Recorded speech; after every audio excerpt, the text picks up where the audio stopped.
अकोला तहसील कार्यालयात कार्यरत पुरवठा निरीक्षक विश्वजित लिंगायत यांच्यावर एका व्यक्तीने कार्यालयात घुसून हल्ला करण्याचा प्रयत्न केल्याची धक्कादायक घटना घडली। या प्रकारात अधिकारी किरकोळ जखमी झाले। अकोला तहसील कार्यालयातील पुरवठा विभागात आज तणावपूर्ण वातावरण निर्माण झाले, जेव्हा पुरवठा निरीक्षक विश्वजित लिंगायत यांच्यावर एका व्यक्तीने हल्ला करण्याचा प्रयत्न केला। मिळालेल्या माहितीनुसार संबंधित व्यक्ती राशन कार्ड मधील नाव कमी करण्याच्या कामासाठी कार्यालयात आली होती। यावेळी पुरवठा निरीक्षकांनी संबंधित लाभार्थी प्रत्यक्ष उपस्थित राहणे आवश्यक असल्याचे सांगितले। यावरून संतप्त झालेल्या या व्यक्तीने अधिकाऱ्यांशी वाद घालत शिवीगाळ केली आणि त्यांच्यावर हल्ला करण्याचा प्रयत्न केला। या धक्कादायक प्रकारात विश्वजित लिंगायत यांच्या हाताला व छातीला किरकोळ दुखापत झाली असल्याची माहिती त्यांनी दिली। घटनेनंतर कार्यालय परिसरात काही काळ गोंधळाचे वातावरण निर्माण झाले होते।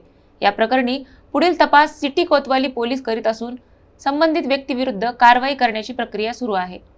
गजानन सुरवाडे योगी येथे राहणारे व्यक्ती आमच्या इथे राशन कार्डातून नाव कमी करायसाठी आले होते, परंतु संबंधित लाभार्थी हजर नसल्यामुळे आम्ही त्यांना सांगितले की लाभार्थ्यांना हजर करा आणि कागदाची पूर्तता करा। त्याच्यावरून त्यांनी कार्यालयात शिवीगाळ केली, माझ्यावर टोचाने मारहाण करायचा प्रयत्न केला, जीवे मारण्याचा प्रयत्न केला, खुर्ची उचलून माझ्या अंगावर फेकली त्यांनी। त्याच्यामुळे माझ्या हाताला छातीला दुखापत झालेली। तुम्ही तक्रार केली काय? तक्रार FIR दाखल करायला चालतो।